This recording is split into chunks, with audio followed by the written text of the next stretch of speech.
Je vais donner la parole à Monsieur l'ambassadeur des Pays-Bas. S'il vous plaît, Excellence. Voilà, choisis le bon bouton. Madame la Présidente, Mesdames, Messieurs les sénateurs, chers collègues, c'est vrai qu'on a connu un début 2015 terrible, bien sûr, à Paris et ensuite à Copenhague. Il y a quelques jours, mais bien sûr, hélas, le fléau n'est pas nouveau. Notre collègue britannique a rappelé Londres et je suis sûr que mon collègue espagnol va rappeler ce qui s'est passé à Madrid. Ce qui prouve bien sûr la nécessité de parler de tout cela, de coordonner nos actions, et c'est pour cela que je suis ici aujourd'hui avec grand plaisir pour vous expliquer un tout petit peu comment ça se passe aux Pays-Bas. Afin de renforcer la collaboration entre les différents services aux Pays-Bas, les services de renseignement et de sécurité nationale, mon pays a choisi en 2005 déjà de nommer un coordinateur national de la lutte contre le terrorisme. En 2011, la mission de ce coordinateur national et bien sûr son service ont été élargies avec la gestion de crise, avec la cybersécurité et la sécurité nationale, et ils sont sous la responsabilité du ministre de la Sécurité et de la Justice. Je dois toutefois souligner que le coordinateur opère de façon stratégique. Les opérations se font au niveau des divers services de police, bien sûr, de renseignement et de la gendarmerie. C'est au sein de ce service de coordination, qu'a été élaboré le programme d'action, ce qu'on appelle approche intégrée du djihadisme. Ce programme a été présenté à notre Parlement en août 2014 et pour ceux qui s'y intéressent, j'ai ici des copies en anglais. J'espère bien qu'on va faire aussi une traduction en français, bien sûr. Ce programme d'action, qui est un travail évolutif, comme d'ailleurs ça vaut pour tous les travaux qu'on fait dans ce genre, contient 38 mesures visant 3 choses. La protection de la démocratie et l'état de droit, la lutte contre et l'affaiblissement du mouvement djihadiste aux Pays-Bas et enlever le sol nourricier de la radicalisation. Et tous ces programmes d'action sont en fait axés autour de 5 groupes de dispositions. Le premier groupe, c'est de réduire les risques de combattants djihadistes. Le deuxième thème, c'est intervenir en cas de départ pour le djihad. Le troisième, c'est la lutte contre la radicalisation. Le quatrième, c'est les réseaux sociaux.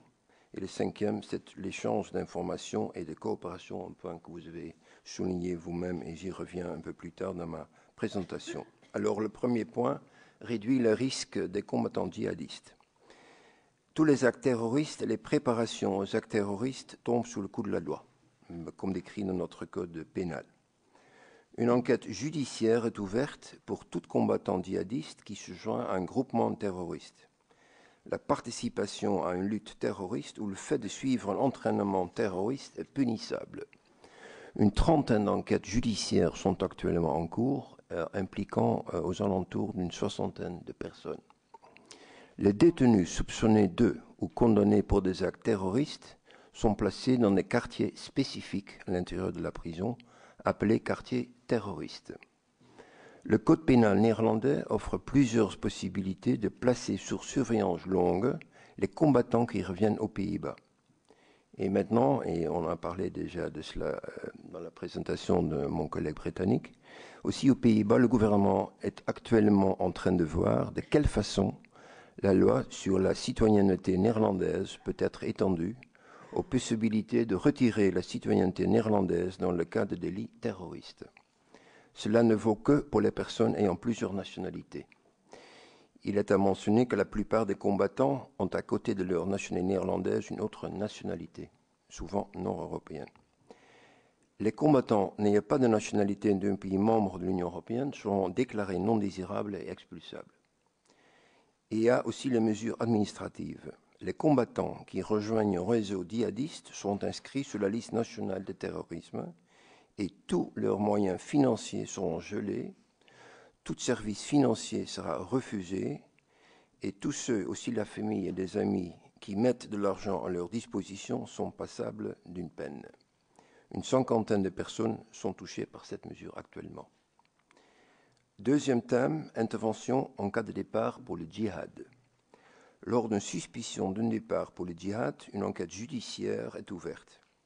Et si la suspicion se précise, la carte d'identité ou le passeport est déclaré expiré et l'entourage du combattant est mis au courant. 52 passeports ont été signalés comme appartenant à des combattants djihadistes. Et dans le cas d'un départ pour le djihad pressenti dans lequel le mineur est impliqué, des mesures de protection d'enfants sont prises. Troisième thème, c'est la lutte contre la radicalisation.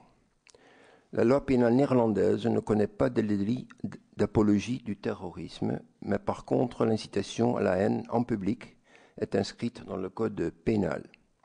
L'incitation à la haine envers des personnes du fait de leur race, religion ou conviction, sexe, orientation sexuelle ou handicap est passible d'une peine pécuniaire ou une peine de prison.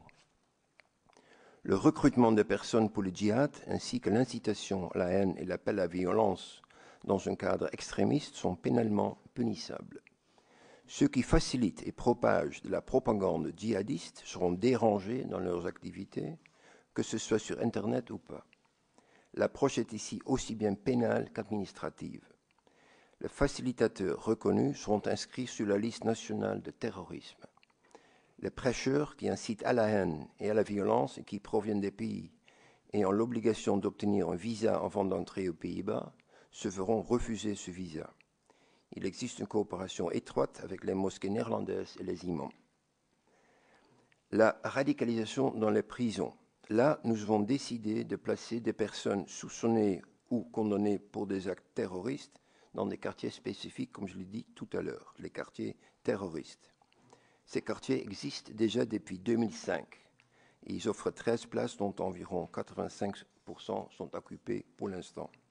Et bien sûr, un des objectifs de ces quartiers est d'aller à l'encontre du recrutement et de la radicalisation dans les établissements pénitentiaires.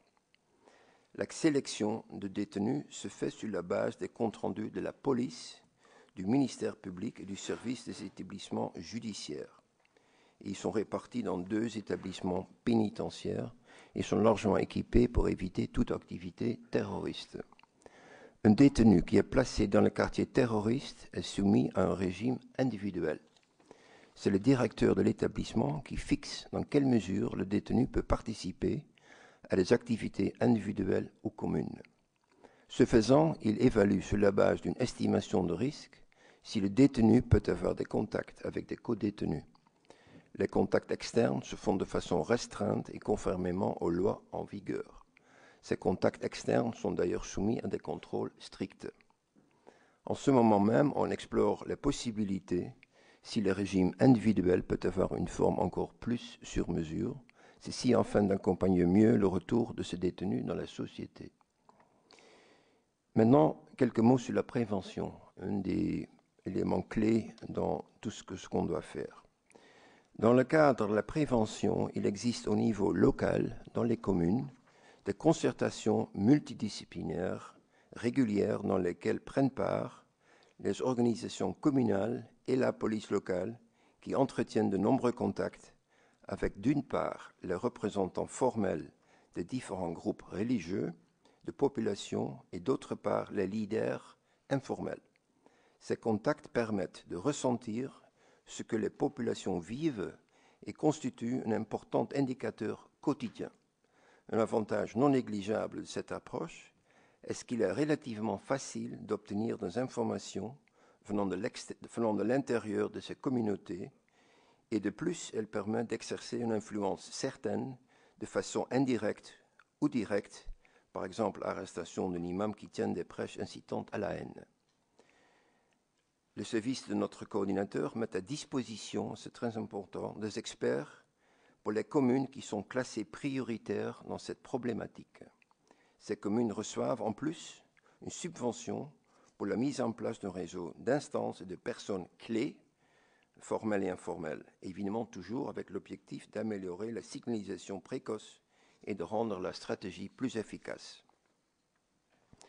Des concertations régulières sur l'approche locale ont lieu, au niveau national bien sûr, sous la présidence du ministre de la Sécurité et de la Justice, avec le coordinateur, les services de renseignement et le ministre des Affaires sociales, le ministre de l'Intérieur et les maires des communes les plus touchées.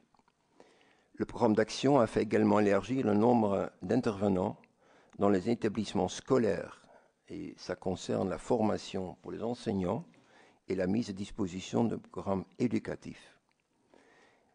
Je voudrais souligner quelques points nationaux qui sont plus récents. On a créé un centre d'experts le 1er janvier, alors il y a quelques semaines, et ce centre d'experts se veut un support pratique pour les communes et les professionnels dans le signalement précoce et l'approche de la radicalisation. Deuxième point, on a créé une permanence nationale extrémisme. Les citoyens ainsi que les professionnels peuvent, de façon anonyme, signaler toute forme d'extrémisme. Les signalements sont transférés vers les instances qui les prennent ensuite en charge. Et troisième point, c'est un point de soutien national pour les familles va être favorisé. Il s'agira d'une organisation de réseau indépendante qui entretient les liens étroits avec d'autres organisations sociales, ce qui permettra de venir en aide aux familles dont un membre s'est radicalisé, est parti combattre ou qui en revient. Ce point soutien doit également pouvoir appuyer les communes. Alors, 3 points assez concrets qui ont vu le jour récemment. Par le biais des réseaux locaux et nationaux, on renforce le contre-discours et on s'efforce à consolider la résilience contre la radicalisation et les tensions dans la société. Ainsi, on organise dans les communes concernées des réunions d'information sur l'enrôlement et les dangers en ligne. Le gouvernement néerlandais favorise par tous les moyens le débat sociétal sur les valeurs de l'état de droit. Quatrième point dans cette approche, ce sont les réseaux sociaux. La lutte contre la propagation du contenu djihadiste, radicalisant et incitant à la haine. Pour cela, une équipe spécialisée de la police nationale néerlandaise lutte contre le contenu djihadiste. Cette équipe informe le ministère public des expressions punissables qui circulent sur Internet. De plus, on explore les possibilités de prendre des dispositions avec les opérateurs Internet pour pouvoir bloquer de façon efficace les contenus djihadistes. Les opérateurs Internet qui, malgré des avertissements, compte tenu de faciliter les organisations djihadistes listées, seront poursuivis soit selon la directive européenne, en lien avec le règlement de pénalisation néerlandais datant de 2002, soit selon une réglementation nationale qui doit encore être élaborée. Cinquième et dernier point, échange d'informations et la coopération. Au niveau local, le gouvernement soutient l'approche locale, comme je l'ai déjà expliqué il y a quelques minutes. Au niveau national, la coordination entre tous les services nationaux est renforcée. Une priorité est donnée à la détection des réseaux djihadistes et leurs facilitateurs par le suivi des flux financiers, ainsi que la détection des mouvements de voyage djihadistes. À cette fin, les services de renseignement, la police, la douane et autres services concernés doivent pouvoir consulter les données des compagnies aériennes. Au niveau international, bien sûr, lors de son intervention devant le Conseil de sécurité des Nations Unies, le Premier ministre a appelé à un respect strict des sanctions onusiennes concernant le terrorisme. Deuxième point, les Pays-Bas préconisent de restreindre les flux financiers terroristes dans un cadre européen. Troisième point, le mois dernier, nous avons participé, d'ailleurs comme la France, à une réunion à Londres sur les combattants étrangers.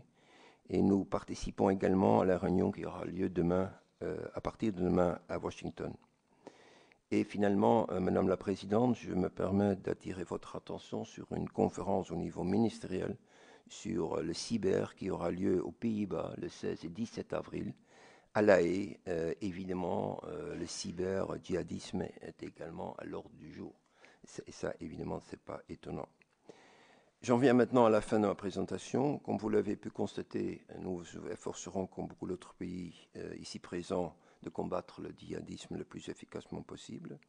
Nous avons tous besoin les uns des autres, et aussi pour des raisons que je exposées aujourd'hui. Pour les détails de mes propos, je voudrais me référer au programme d'action que je vous ai montré. Bien sûr, je pourrais mettre à votre disposition toutes nos informations, tous les renseignements qu'on a qui seront utiles à rédiger votre rapport. Merci beaucoup. Merci beaucoup. Juste une toute petite précision. Lorsque vous parlez de services financiers, vous voulez dire les allocations chômage, les allocations familiales, ce genre de choses? D'accord. Comme nos voisins belges d'ailleurs. Oui. D'accord, je vous remercie beaucoup.